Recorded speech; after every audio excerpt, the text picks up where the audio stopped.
momento, assistiremos à palestra A Importância do Acolhimento Familiar no Desenvolvimento da Criança e do Adolescente. Convidamos a palestrante Janete Aparecida Georgette Valente.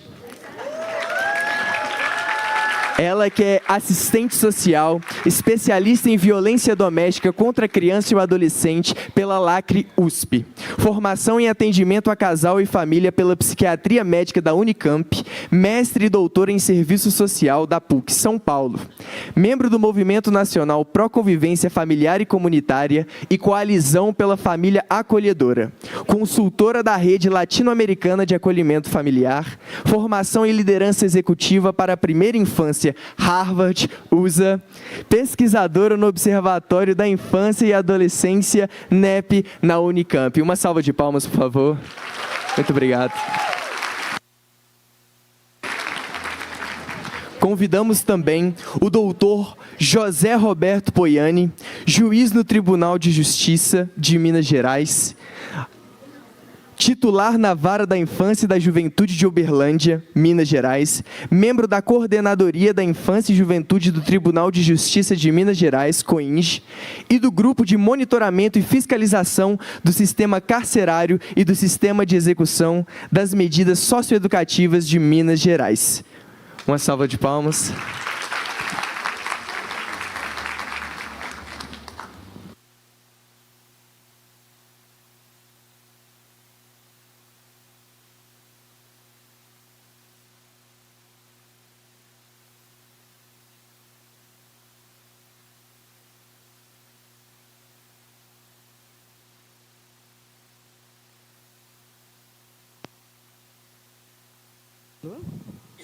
Alô, bom dia.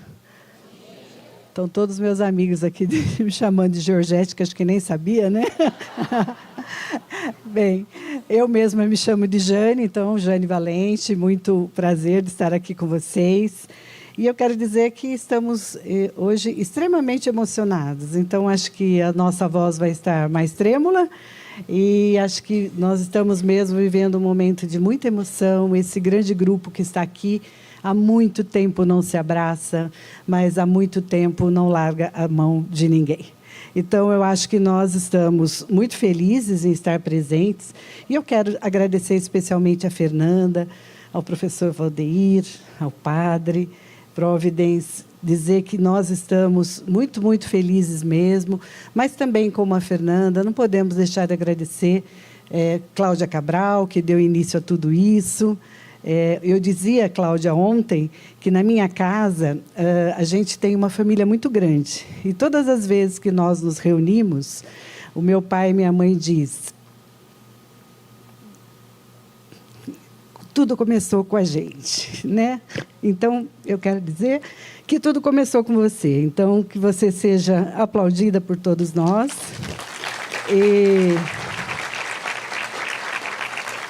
E poder dizer a nossa gratidão, porque essa sensibilidade de escolher pessoas, e me sinto grata, uma gratidão mesmo, por ter sido uma delas, esse grupo tem feito a diferença. É muito prazeroso, né, trabalhar com todos vocês, e como foi dito por ela mesma, que todos vocês se sintam parte, porque nós precisamos de todo mundo, né? E dizer, Patrick, o seu jeito inglês, como nos ensinou, esta mistura, né, maravilhosa, que eu mesma, agora há pouco, sentei do ladinho dele ali e falei: eu quero uma energia inglesa para poder parar em pé lá em cima. Então, acho que essa mistura é uma mistura muito importante. Lembrar da nossa amiga Alice e dizer, né, que os eventos do Movimento Nacional de Convivência Familiar e Comunitária, ele é isso, né, é uma amorosidade muito grande, e dizer que, conforme a Fernanda e eu dizemos de vez em quando, né, esse é um esquenta, tá, gente? Nós teremos o Simpósio Internacional em Campinas, de 20 a 23 de março, e está dentro da pasta de cada um o convite para que vocês também estejam lá conosco, tá bom? Então, vamos lá, vamos falar um pouquinho sobre o tema, né, que foi me pedido, uma alegria imensa de estar aqui com um companheiro que já tem sido muitas e muitas vezes, né, de falarmos juntos. E aí descobri que a mulher dele se chama Janete, e ele descobriu no último evento que eu também chamo Janete. E de vez em quando ele olha bem no WhatsApp na hora de me mandar uma mensagem, viu, gente? Então, é isso aí. Então, vamos lá. A importância do acolhimento familiar, né, do desenvolvimento da criança e do adolescente. Sou eu que vou mudar? Acho que sou eu, né? E de que lugar eu falo? Acho que já foi dito, né? Eu acho que podemos passar. Eu também hoje acho que estamos todos nós, professor Valdeir, fazendo uma homenagem.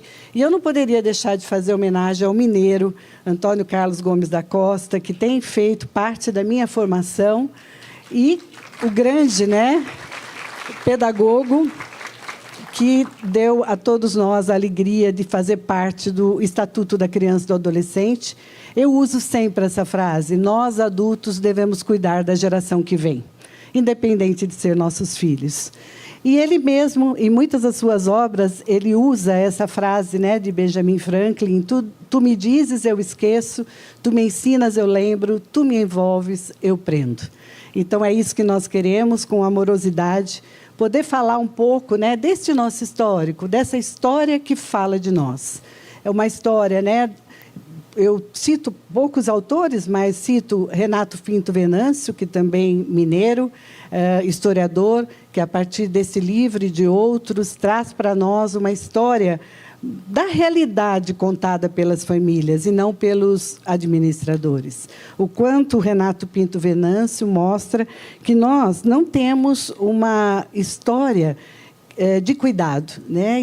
E é secular as políticas públicas não oferecerem a real necessidade das crianças e adolescentes. Os filhos do governo, outra vez mineiro, né? Não sei porquê, mas Roberto da Silva, que vem nos trazer as histórias, né, da questão dos filhos do governo, o quanto as crianças, se não forem cuidadas e preparadas, né, para...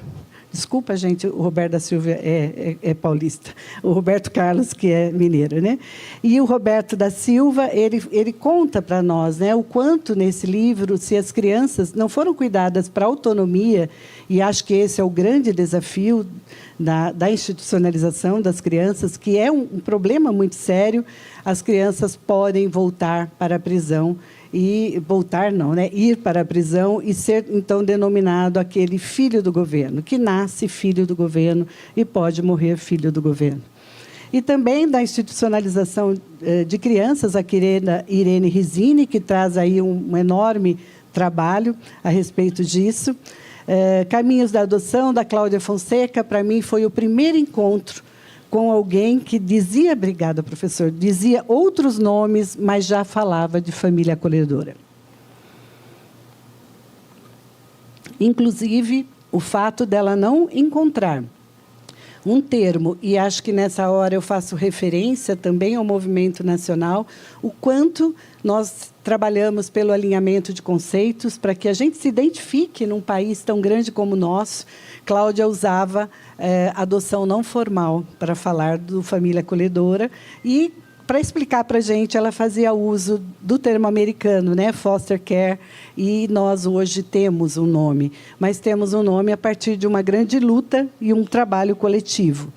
Este normativa nacional e internacional nós podemos encontrar no Guia de Acolhimento Familiar, mas eu faço menção que toda vez que nós falamos de família acolhedora, nós precisamos lembrar o tempo todo que ela nasce pós-Constituição. Este é um serviço, um importante serviço na primeira etapa aí do primeiro Plano Nacional de Convivência Familiar e Comunitária, e ele precisa, no dia a dia, no cotidiano, nas nossas ações, refletir os princípios constitucionais. Refletir, né, a justiça social, a equidade social, a participação social, quando chama famílias acolhedoras para compor, junto com o Estado e com a sociedade, o artigo 227 da Constituição. Então, eu acho que nós precisamos estar sempre alinhados a isso e observando, né,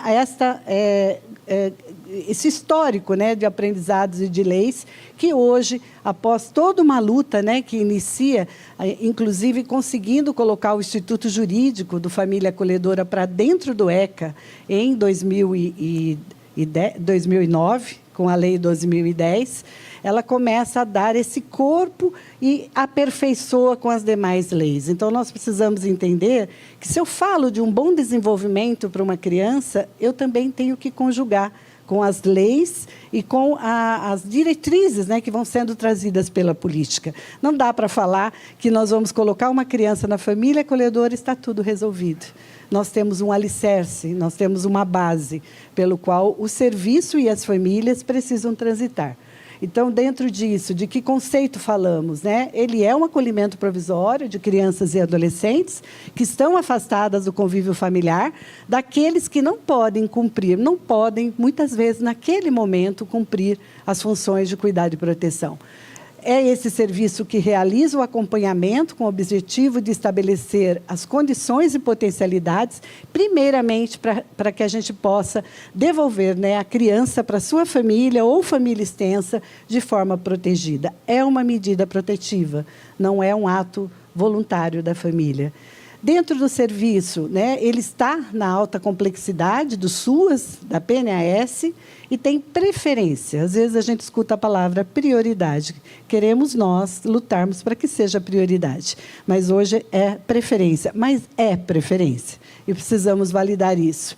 Quem são as famílias acolhedoras, né? São voluntárias, são selecionadas, preparadas para oferecer esse cuidado, né, com a criança e o adolescente, enquanto estiver no seu convívio, proporcionando aí uma experiência de segurança e afeto em um momento difícil de suas vidas, até que possam retornar para a sua família, ou, quando isso não for possível, ser encaminhada para a adoção. Família extensa não é família acolhedora. E no guia, né, no caderno 1, nós encontramos eu sempre digo, quer dizer de um caderno para convencer um gestor? Pega o caderno 1. Né? Ele diz e traz todos esses conceitos. Né? Aqui algumas pesquisas, tanto nacionais como o projeto de intervenção precoce de Bucareste, que tem apoiado, então, as nossas reflexões e o guia, né, para as nossas leis. Ela, no cenário do acolhimento familiar internacional, nós podemos perceber, o Brasil já não está mais, né? Eu vou arriscar aqui e ver se tem uma luzinha. Será? Acho que tem, né? Olha que chique, eu não sabia disso. Até assustei, falei, desliguei, mas não é. Então, nós temos aqui 4%, mas já podemos falar de próximo de 7%. Então, nós teremos vários colegas hoje trazendo esses dados, mas nós podemos dizer, né, que ela é uma prática consolidada em diversos países.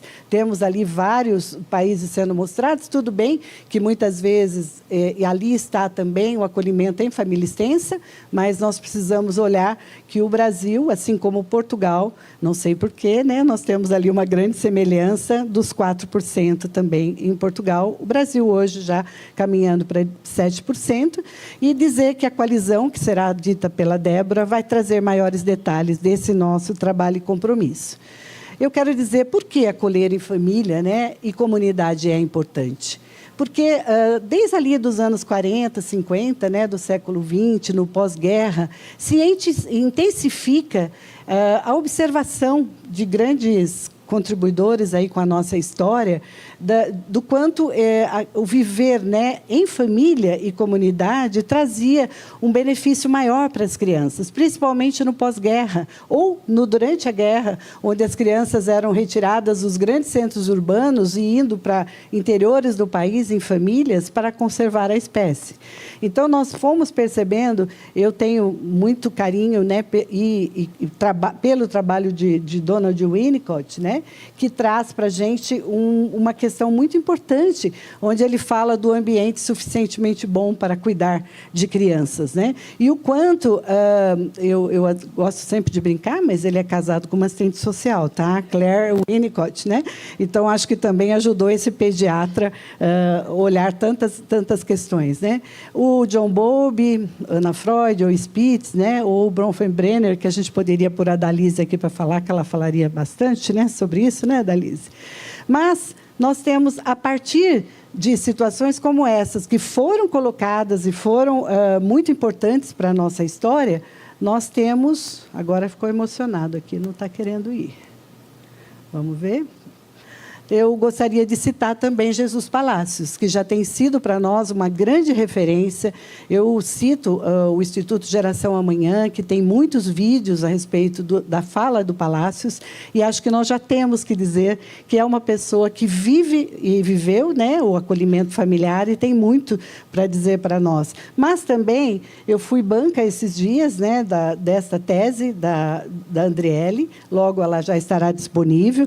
A Andriele fez uma revisão crítica da literatura científica do acolhimento familiar no Brasil, e nós vamos descobrindo como nós já temos pessoas falando e nós precisamos estudar as pessoas que falam da nossa realidade. Então, acho que é bastante importante isso. E vamos falar um pouquinho do projeto, então, de intervenção precoce de Bucareste, que teve início em 2001 e foi o primeiro estudo na área da assistência social que focou nos efeitos das diferentes formas de acolhimento, né, na vida das crianças. Muito rapidamente dizendo, Romênia estava passando por um problema muito sério com o ditador, né, o Ceausescu, que foi assassinado após instituir naquele país uma política muito severa de nascimento de crianças. Inclusive, quem trabalha com mulheres, é muito importante, procura no Google, né, uma política de menstruação das mulheres da Romênia. É algo muito triste da gente ver o quanto as mulheres foram forçadas a ter filhos, porque, a partir do nascimento dessas crianças, ele poderia instituir o país do jeito que ele queria. E, ao ser assassinado, as famílias já não tinham mais aquele apoio financeiro. Nós assistimos o que nós estamos vendo nesta foto, né? Um inúmero número de crianças. Bem, chegam esses pesquisadores, né, de Harvard e começam a fazer uma pesquisa no ano 2001, deixando algumas crianças no acolhimento institucional, outras em famílias acolhedoras que foram criadas para essa pesquisa, e um grupo que nunca tinha sido institucionalizado. Essa mesma pesquisa está sendo feita em São Paulo agora, e vamos ver se terão diferenças, né, entre a pesquisa feita no desenvolvimento cerebral aí das crianças, se nós vamos encontrar diferença num outro país, num outro contexto. Eu queria passar muito rapidamente, Léo, um filminho que acho que ele retrata um pouco dessa pesquisa, é bem rápido.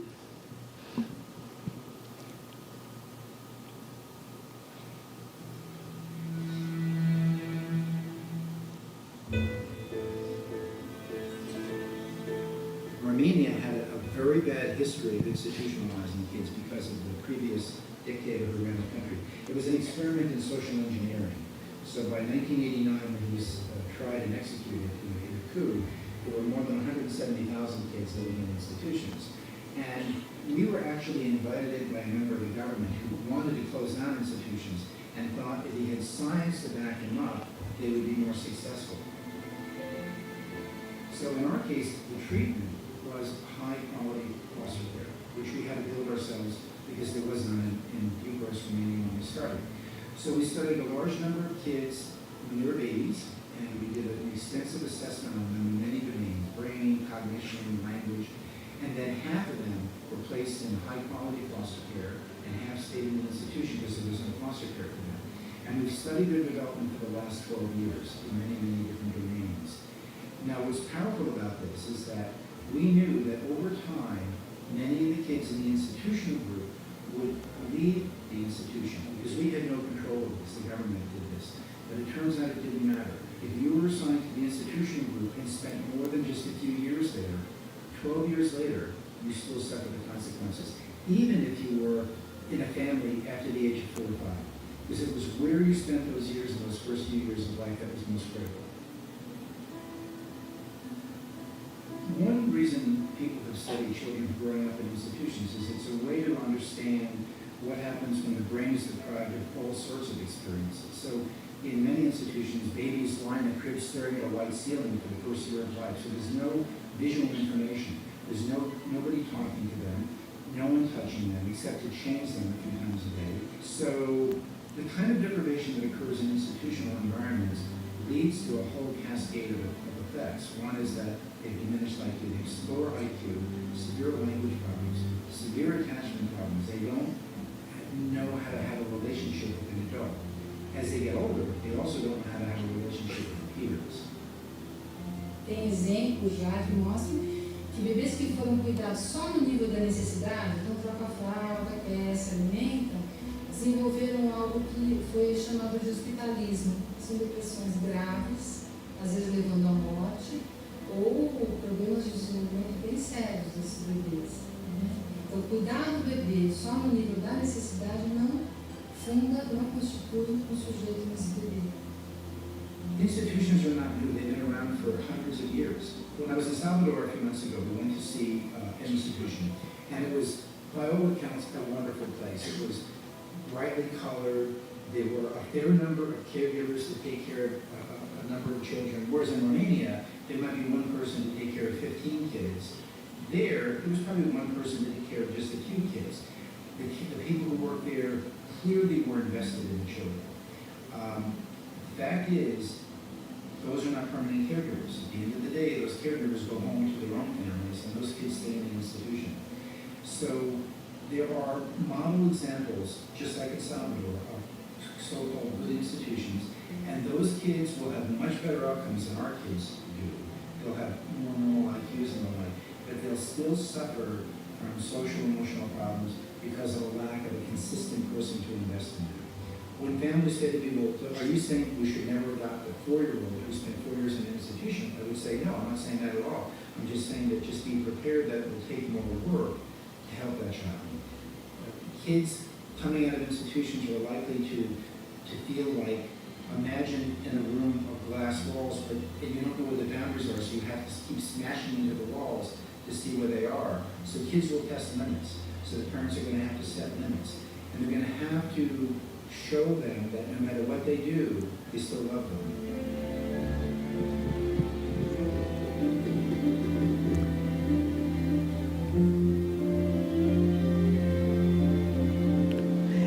Esse filme pode ser encontrado também no Instituto Geração Amanhã. E nós olhamos, né, uma fala como essa, e para nós vem o quanto nós, que fazemos parte desse trabalho com acolhimento familiar, queremos dizer que não é um modismo. Queremos dizer que, com bases científicas, com base realmente, né, com experiências cotidianas, nos faz ver aquilo que Palácio sempre diz, com uma fala de Bronfenbrenner, dizendo que toda criança necessita de um adulto que seja louco por ela. E é disso que nós precisamos, né, trabalhar para que ocorra. E, dentro disso, deixa-me ver se eu consigo voltar. Eu trago aqui algumas imagens. Eles trabalharam, na época, com eletroencefalograma. Então, eles foram observando o desenvolvimento cerebral das crianças e o quanto isso fazia diferença da criança que estava institucionalizada, aquela que estava em família acolhedora e aquela que nunca tinha sido institucionalizada, mostrando que o desenvolvimento é bem próximo daquelas que permaneceram em família, mas, mesmo assim, existe a recomendação para que a gente faça um ambiente estável para a criança, né? Não demoremos a resolver a situação das crianças. Aqui é uma imagem que não é desta pesquisa, mas de outras pesquisas dos Estados Unidos, né? Onde mostra, já com uma tomografia, um cérebro, né, de uma criança criada em um ambiente suficientemente bom, né, que foi ali estimulada, vivendo em família, na comunidade, e aqui uma criança que sofreu trauma, que foi abusada, aquilo que hoje a gente já tem até colocado no nosso vocabulário, o estresse tóxico. Então, criança que, por exemplo, se sofria uma violência sexual e ela sentia aquilo, né? Hoje, alguém veio, consumou o ato. Amanhã a pessoa não vem, mas eu não sei se ela vem. Então, eu me mantenho num estado de alerta constante, e isso provoca, então, enorme mal, né, no desenvolvimento, e numa época muito propícia, onde diz que de até 3 anos de idade, 80% do nosso cérebro foi formado, mais de 90% até 6 anos. Então, o grande alicerce da nossa vida é feita na primeira infância. Então, existe uma frase que também diz, né, quanto antes melhor, mas antes tarde do que nunca. Precisamos entender isso e como fazer o nosso atendimento aos jovens que já foram afetados por um desenvolvimento como esse. Então, precisamos, com muita amorosidade e aprendizado, lidar, né, com essas questões que hoje a ciência nos mostra. Aqui também, na primeira imagem, a riqueza, né, nós nascemos ali com um potencial, né, e aí essas sinapses que ocorrem, que é a conexão entre os neurônios, é que faz, né, com que essas conexões em várias partes do cérebro, que governam tudo o que fazemos, possam ser ampliadas a partir do estímulo e o ambiente adequado, e adultos cuidadores, e o segundo, então, a criança que não recebe esse estímulo, e existem podas, né, muito importantes aí, que esse filminho menor ainda, eu acho que ele explica muito bem essa condição grave, né, que prejudica o pleno desenvolvimento infantil. Pode passar, Léo. É bem rapidinho. Aprender a lidar com o estresse é uma parte importante do desenvolvimento saudável. Quando vivenciamos a experiência do estresse, o sistema de resposta ao estresse é ativado. O corpo e o cérebro ficam em alerta. A adrenalina toma conta e os batimentos cardíacos aumentam, bem como os níveis de hormônios de estresse. Quando o estresse é aliviado em pouco tempo, ou a criança recebe apoio de um adulto acolhedor, a resposta ao estresse desacelera e o corpo rapidamente volta ao normal.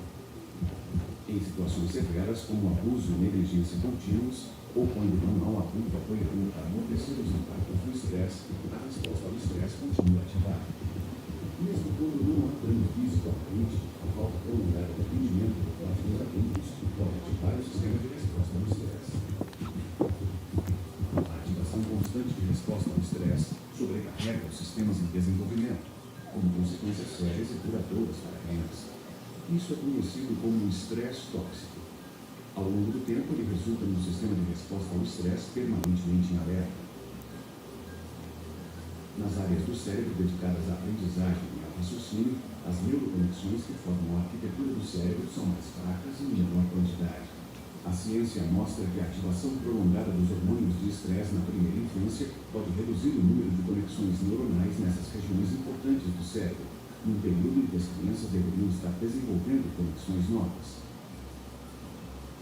O estresse tóxico pode ser evitado se assegurarmos que os ambientes nos quais as crianças crescem e se desenvolvem são acolhedores, estáveis e estimulantes. Ok. Então, gente, eu acho que o filme mostra muito claramente, né, o quanto nós precisamos ter espaços adequados para criança e para o adolescente. Eu acho que tanto o município como o Estado trouxe hoje uma fala de compromisso de que nós não estamos aqui, quando falamos em coalizão, para aumentar o número de acolhimentos, né? Mas e sim para que a gente possa olhar e ter a grande contribuição dos acolhimentos institucionais, que já tem uma experiência incrível, e aprendemos também com o BH, né, que vem nos mostrando como podemos fazer a passagem, né, do acolhimento institucional para o familiar em benefício da criança e do adolescente. Eu acho que esse é o nosso convite quando nós falamos desse trabalho. Eu acho que eu não estou passando no lugar certo, né? Não, ok. Então, a arquitetura desse cérebro, né, como uma casa onde nós fazemos primeiro o alicerce, e esse alicerce é responsabilidade, então, de todos nós. Essa velocidade, né, dessas conexões, ela é tão rápida que vai de 700 a 1.000 novas conexões por segundo uma criança faz, né? E uma criança de 0 a 3 anos. Então, a descoberta deste ponto de desenvolvimento do cérebro é recente e evidencia a importância de favorecer estímulos adequados, né? Então, aqui é a imagem de um recém-nascido de 6 meses. Olha aqui, depois, o de 6 meses e o de 2 anos, né? O que acontece, então, na nossa arquitetura cerebral. Também o vínculo e o adulto de referência foi muito bem falado, e a importância dele ser, então, mantido no momento difícil das crianças. E lembrando das crianças com deficiência, que também são muito beneficiadas por uma família e por uma vivência em comunidade. Que todos nós possamos nos empenhar para que isso ocorra. Agora, eu já vou indo para a parte do meio para o final, e eu quero alertar um pouco sobre essas diversas faces, né, do cuidar no serviço de família acolhedora, né? Nós fazemos uma construção de corresponsabilidades. Então, para que a gente ofereça esses benefícios, o serviço tem que ser um bom serviço, um serviço de qualidade, para oferecer o apoio às famílias acolhedoras, para que as famílias acolhedoras ofereçam isso. Então, é uma relação bastante sistêmica, onde em todas as fases nós vamos fazer uma relação com a família acolhedora de confiança. É uma relação tão importante que nós damos fiança ao juiz que pode colocar uma criança naquela casa. Então, veja o quanto nós precisamos trabalhar na corresponsabilidade desse serviço. E aí eu trago algumas passagens, né, que foram oriundas do meu doutorado. Trago aqui uma parte do Boff, onde ele fala que, se não existir um cuidado prévio, seja por parte da divindade, seja por parte de algum outro, o ser humano não se rompe na existência. Portanto, o ser humano é alguém que precisa ser cuidado. Afirma ainda que é somente porque recebeu cuidado que o ser humano pode cuidar de si mesmo e cuidar dos outros como uma atitude originária. E eu destaco, então, a fala de uma família acolhedora, no caso de uma criança que chegou para ele, bastante doentinha, chegando já foi para o hospital, e ele diz: entendemos que a Emília, até aquela data, estava nascendo. Ela não tinha ainda nascido por completo. Avaliando o fichário médico, todo o histórico que ela teve de vida e de família, até aquela data, ela estava com 1 ano e meio. Concluía-se que ela estava nascendo. Ela demorou 1 ano e tanto para nascer. Então, esse momento de 15 dias de internação foi como que a continuação de um parto. Foi um parto não físico, mas relacional. A partir do momento em que ela teve uma mãe ou alguém que pudesse olhar por ela, aceitá-la nesse mundo, foi aí que ela nasceu. A família acolhedora fala tudo, não fala, gente? Então, é dentro dessa questão. Aí, também trago, né, que os cuidados precisam ser oferecidos em diferentes níveis, né, que perpassam pelo olhar atento às necessidades das crianças e adolescentes. Na situação relatada a seguir, todo o empenho estava em devolver à criança o seu lugar de criança. Um ser que necessita de cuidados e oportunidades para um desenvolvimento seguro. Quantas crianças chegam até nós e não sabem brincar? Porque tem uma responsabilidade imensa, né? Como foi colocado aqui, criança não é para trabalhar, né? E elas, às vezes, cuidam de todos os irmãos, cuidam da casa. E essa família retratava isso. Ouvido, né, da equipe profissional que essa criança estava precisando ser cuidada. Até agora ela cuidou dos irmãos, ela se sentia praticamente a responsável. A mãe também estava precisando ser cuidada. Vocês precisam parar, deixá-la brincar. Era uma orientação da equipe para a família acolhedora. Percebemos que, no início, vários aspectos foram se apresentando. No começo, ela não brincava, mas, aos poucos, passou a brincar de boneca, de casinha. Aflorou muito nela, e o Plínio, o marido, né, percebeu também. Agora, ela pede colo. Ela pede muito colo. Isso foi muito interessante. Karen continua explicando que muita coisa mudou com essa convivência. O contato físico. Ela é muito reservada, agora ela quer colo, mas aquele colo de ficar ali deitada. E se você puder ficar horas com ela, ela quer ficar horas, ela quer aconchego.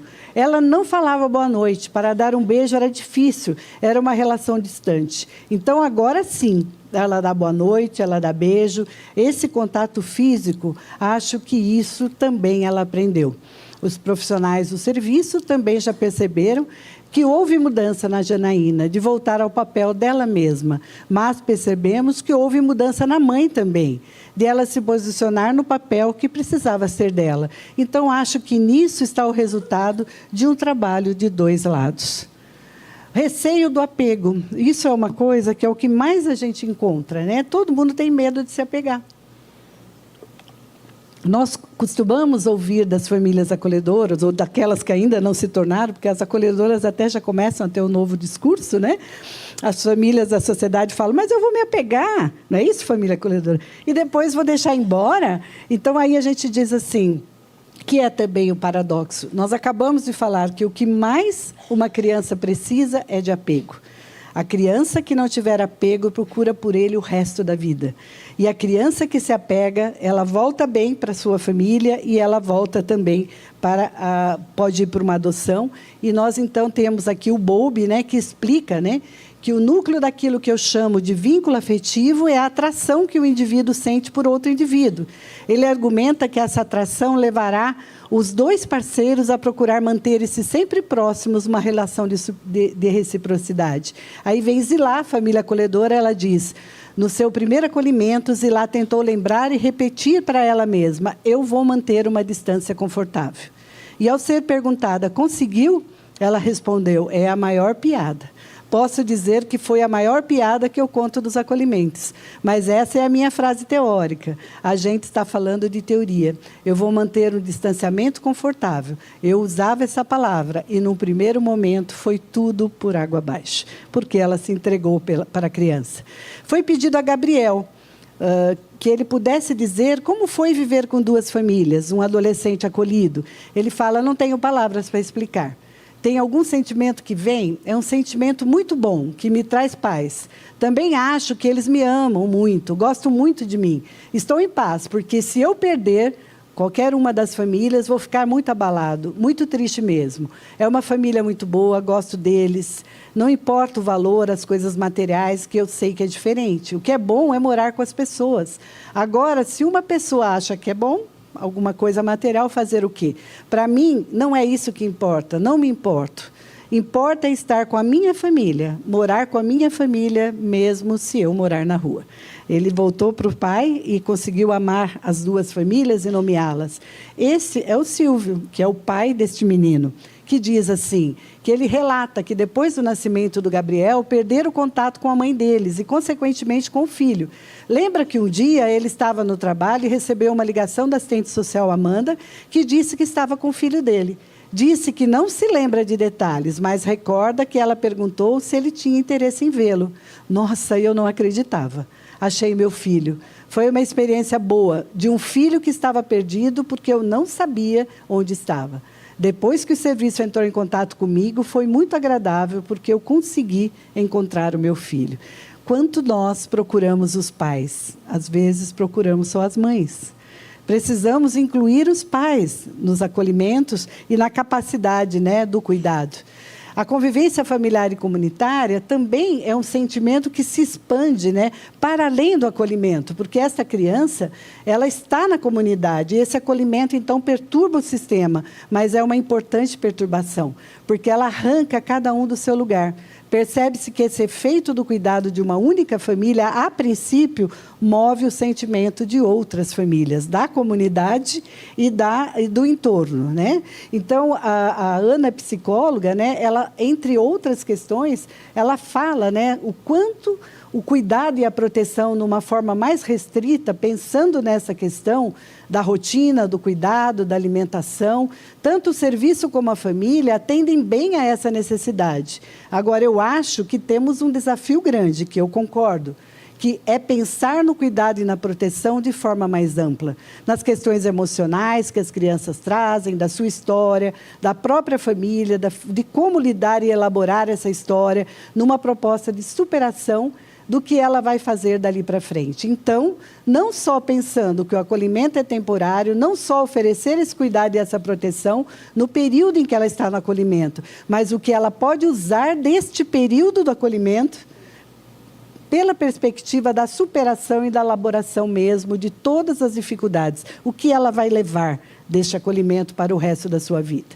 Eu vou pular um pouquinho, eu deixo com vocês, mas eu quero deixar aqui também, que vocês encontram isso no meu livro, essa pesquisa que foi feita no Recôncavo Baiano, onde família e casa têm o mesmo significado. Conforme dito, quando nós falamos em casa e falamos em família, o quanto isso, né, nós percebemos quando ele tem ali uma significação ontológica, né? E o quanto que a assistente social, eu já estou bem no finalzinho agora, ela diz, né, quando conseguimos perceber de fato uma mudança na família de origem, é muito bom. Você entra na casa da família a primeira vez e vê que ali é tudo menos uma casa. E quando você volta um tempo depois, vê que a própria família construiu uma casa. Não é a questão de construção do espaço físico, é mais uma coisa do aconchego, de uma casa proteção, de uma casa de todas as coisas. Desde a organização de tudo que vem junto, criar uma rotina, lavar uma roupa, colocar roupa no varal. Então, são coisas pequenas que, se for pensado no dia a dia, mas as famílias que às vezes chegam aqui com muito pouco, isso é muito e é muita mudança. Então, eu volto a dizer, as famílias, muitas vezes, quando não chegam, não significa que ela não sirva, significa que ela não está podendo, naquele momento, fazer isso. E o quanto o nosso trabalho pode vir a transformar tudo isso. E já mesmo encerrando, né, eu falo que essas relações são sistêmicas, né, então o todo é mais que a soma das partes. Então, nesse serviço, existe respeito pelas famílias que atendemos, existe também o compromisso com as crianças, o trabalho de ficar bem próximo das famílias. Não é um próximo de estar todos os dias na casa dela, mas é um próximo de compartilhamento de ações, de relações. E acho que essa equipe nunca olhou para uma família e já cortou qualquer possibilidade, dizendo, ah, olha essa, porque já veio na dependência de droga, de álcool. Ah, essa tem um histórico assim. Ah, essa já veio de tal jeito. Acho que nós sempre olhamos com possibilidades de algum trabalho a ser feito e sempre investimos e acreditamos. Então, finalizando, né, eu acho que é real, acho que é uma real acolhida, uma aceitação da pessoa, é aceitar, né, com vistas em facilitar mudanças importantes, focando a criança também. Nós acreditamos nessa proposta de trabalho e isso é muito forte. E essa linha perpassa para todos os envolvidos, que é a questão de procurar o que é o melhor interesse, então, da criança e do adolescente. Eu encerro, deixando aqui, porque o meu horário já passou, trazendo duas questões muito fortes. Questão de Humberto Maturana, que traz, né, sobre a emoção do cuidar e o quanto nós precisamos ter amorosidade naquilo que fazemos.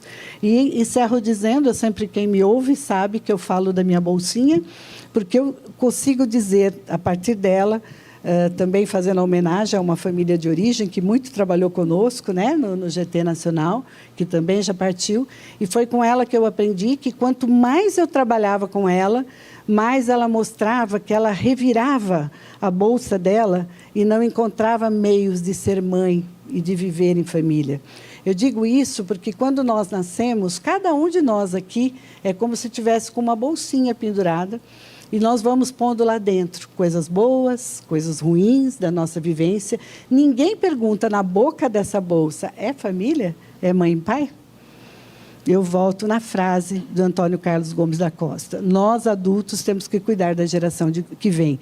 Encher a bolsinha das crianças de coisas que um dia ela possa, diante de uma situação difícil, pegar e responder a essa situação. O que mais aprendi foi com essa mulher que tinha sido criada numa instituição de grande proporção, o quanto ela revirava a bolsa e ela não conseguia ter os elementos para ser mãe, porque ela queria ser filha. Então, que todos nós possamos trabalhar, né, para que as crianças tenham as suas bolsinhas bem cheias, né, e possamos dar a elas a oportunidade de viver bem nesse país. Muito obrigada.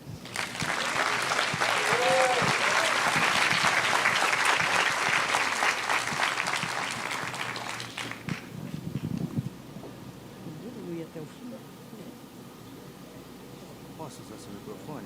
Fica mais fácil. Fazendo um fechamento de não mais do que 10 minutos, por conta do nosso horário. Não há nada que acrescentar diante de tanta riqueza que a Jane nos brinda mais uma vez nesses momentos importantes que falamos sobre convivência familiar. Quero ressaltar poucos pontos, mas considero importantes para fazer uma costura, uma espécie de costura final e deixar pequenos recados. Fiz algumas anotações aqui, incluindo uma caneta emprestada, porque a minha falhou e é por isso que é importante termos a rede próxima, né? Retomo pela terceira vez a frase: nós adultos devemos cuidar da geração que vem. A geração que vem, ela está aí. Por vezes nós precisamos, criança é o futuro, ela está aí. As crianças nascem todos os dias crianças se transformam em adolescentes, que também se transformam em adultos.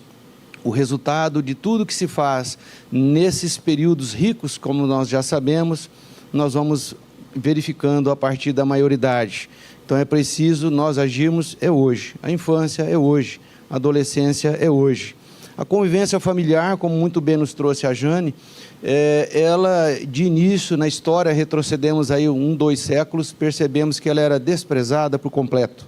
Com o tempo, a ciência, com o tempo, a psicologia, com o tempo, a neurociência, nos comprova a importância da convivência familiar. E houve uma sensível evolução no nosso país, na medida em que hoje, já há mais de 32 anos, a Constituição Federal fez aniversário agora, em outubro, o direito à convivência familiar é prioridade absoluta equiparado à vida. Nós precisamos nos aperceber da importância que é o direito à convivência familiar. E eu ressalto aqui 2 falas. Quem não se apaixonou pelo rap da criança? E a criança deixou muito claro para nós que comida é importante, é fundamental, mas amor tem que estar nesse pacote. Sem amor não se caminha para os demais direitos que estão ali elencados na Constituição Federal e no artigo 4º do ECA. O José, a família acolhedora, que deu um testemunho fantástico. É o amor que faz nascer as pessoas. Aquela criança nasceu depois de 1 ano e meio, na fala que a Jane nos trouxe. E como é bom a gente ver crianças participando, famílias acolhedoras dando testemunho, isso sim nos mostra o resultado dessa intervenção precoce. Falamos de prevenção, é importante dizer que a prevenção sempre é o primeiro caminho, sempre. Porém, nós sabemos que a prevenção não costuma resolver todas as situações. Infelizmente, não é possível. E quando a prevenção não ocorre, quando por algumas questões a criança se coloca está em situação de vulnerabilidade, de ameaça ou de vulnerabilidade de direito, nós precisamos agir. E aí sim, a convivência familiar, o serviço de família acolhedora, ele sim, não é a última, mas talvez a única, a melhor proteção que se pode dar à criança ou adolescente naquele momento. É preciso nós termos essa sensibilidade para encontrarmos na rede de proteção, durante a prevenção, durante o fortalecimento de vínculos, o momento em que nós devemos parar de violar direitos, porque nós somos instituições que, às vezes, pela omissão, nós violamos direitos também, praticamos a violência institucional, o que também é muito grave. Nós estamos adultos não cuidando da geração que está aí. E talvez, como a Jane nos trouxe, muitas famílias a gente percebe que naquele momento elas não estão em condições, mas podem estar. Podem estar. E não é justo que a criança e o adolescente continue naquela situação e não é justo que a família continue ali passando por aquela situação difícil. É preciso consolidar o serviço de acolhimento familiar. Nós temos muito que caminhar. Temos exemplos exitosos, seja de Cascavel, seja de Belo Horizonte, seja de Uberlândia, onde hoje 73% dos acolhidos estão em família acolhedora, onde hoje nós não temos mais primeira infância há muito tempo já, alguns anos, e um serviço começou em 2014. Primeira infância, nós não temos mais criança em família, em acolhimento institucional, o que para nós é uma grande conquista. É preciso a gente evoluir para chegar nesses números. É difícil, mas não é impossível. E é por isso que nós estamos aqui com essa equipe enorme. Quanto material já foi construído, na sequência serão apresentados aí os guias, que é um material que recomendamos fortemente. O guia tem tudo que a gente precisa para superar, e achei muito bacana a fala da colega promotora a respeito dos preconceitos que nós temos com aquilo que não conhecemos. É preciso a gente conhecer, saber o básico para depois ir discutir um serviço. Falta ainda conhecimento. Inclusive, falo, a partir do sistema de justiça, do Poder Judiciário. Há muitos técnicos judiciais, há muitos juízes que ainda não se aperceberam da importância da convivência familiar e da importância de o Poder Judiciário. E aí eu coloco com a liberdade que tem o Ministério Público, fazermos parte desse serviço, porque esse serviço, antes de acolher as crianças e os adolescentes, ele precisa ser acolhido. O acolhimento familiar na sua cidade precisa ser acolhido por você que faz parte da rede, pela sociedade que não está aqui hoje e que está lá fora nos municípios e precisa receber essas informações, ela precisa se aperceber da importância que é participar, porque ela é corresponsável em garantir o direito à convivência familiar. Então, a sociedade precisa ser formada, dialogada, e esse movimento também tem esse trabalho. E, por fim, finalizando mesmo, Vimos aqui a neurociência nos falam sobre janelas que se abrem, janelas de oportunidades, especialmente na primeira infância, também na adolescência e a todo momento. Aproveitemos as luzes que essas janelas nos oferecem para que continuemos sendo luzes para melhorar e permitir que essas crianças sejam amanhã ou depois pessoas que estarão, pessoas que estarão aqui, pessoas que estarão aí, pessoas que estarão cuidando, porque foram bem cuidadas. E, por fim, não posso deixar de dizer sobre o apego. O apego é uma das grandes dificuldades que a gente fala, né? E dialoga no serviço, mas à medida que a gente vai conhecendo, nós vamos percebendo que nós nos apegamos e desapegamos, e isso é importante para nós. O professor Jesus Palacios nos disse, no último evento que participei lá em Brasília, ele estava online, a Jane estava conosco lá, dizendo que nós somos preparados para múltiplos apegos, né? E invocando aqui o saudoso Padre Léo, que dizia que a presença física é a mais pobre das presenças. Aqueles que amamos sempre estarão no nosso coração, da mesma maneira que hoje tivemos a homenagem a Alice Bittencourt e nos comprometemos a levá-la sempre em nossos corações. Então fica essa mensagem, os cumprimentos a toda essa rede, que a gente vai caminhando, mas quem está na infância é um pouco ansioso, nós queremos que as coisas aconteçam com mais celeridade. Vamos agir com mais celeridade, acreditamos nisso e aqui estamos para contribuir. Muito obrigado, parabéns, Jane, sigo à disposição.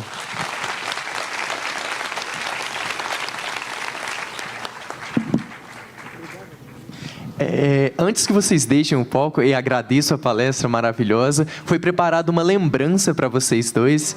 Por favor, Samara.